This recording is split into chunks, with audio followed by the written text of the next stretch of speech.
Now I would like to invite serial number 226, Shweta Gupta. Bharat के संविधान से गहरा है, पढ़ने गए तो स्कूल से बाहर बैठा दिया गया, शिक्षक ने जाति पूछकर भेदभाव किया, बालमन से बाबा साहब घर लौटे और माँ से पूछा, माँ क्या हमें पढ़ने का अधिकार नहीं है? माँ ने बोला, बेटा हम नीच जात से आते हैं। बच्चे ने बोला, माँ कहाँ लिखा है कि हम नीच जात से आते हैं? माँ ने बोला, किसी किताब में लिखा है बेटा हम नीच जात से आते हैं। बच्चे ने बोला, माँ किताब में गलत भी तो लिखा हो सकता है, किताब में गलत भी तो लिखा हो सकता है। अगर मुझे मौका मिलेगा तो उस किताब को बदल दूंगा, मुझे मौका मिलेगा तो उस किताब को बदल दूंगा। और उस किताब का नाम भारत का संविधान है। हमारा संविधान हमारा स्वाभिमान। मैं श्वेता गुप्ता सोनभद्र से आप सभी को नमस्कार करती हूँ। आज हम सब भारतीय संविधान के 75 वर्ष के उत्सव मना रहे हैं। यह उत्सव हम सभी के लिए बहुत ही गर्व का है।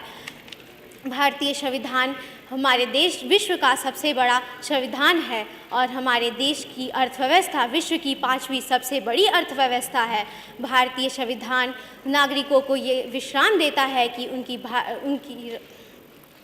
भारतीय संविधान हमें अधिकार देता है तो उस अधिकार को पालन करने का हमारा कर्तव्य है। भारतीय संविधान सरकारों को दिशा दिखाने का कार्य करता है।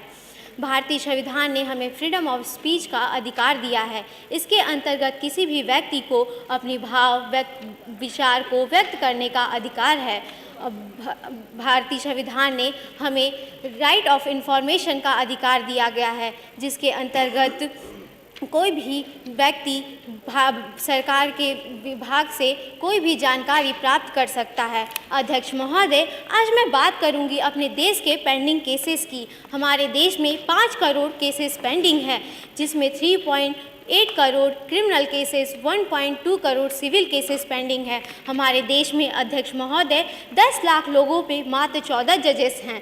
अध्यक्ष महोदय, आज भी इंसाफ मिलने में 10-20 साल लग जाते हैं। अध्यक्ष महोदय, मैं यही कहूँगी कि हमारे देश में जजेस की संख्या बढ़ा दी जाए तो हमारे देश में इंसाफ भी जल्दी मिलेगा और क्रिमिनल केसेस भी कम होंगे, जिससे हमारे संविधान को 2047 तक विकसित भारत बनने में सहयोग करेगा और हमारे संविधान की गरिमा को बढ़ाएगा।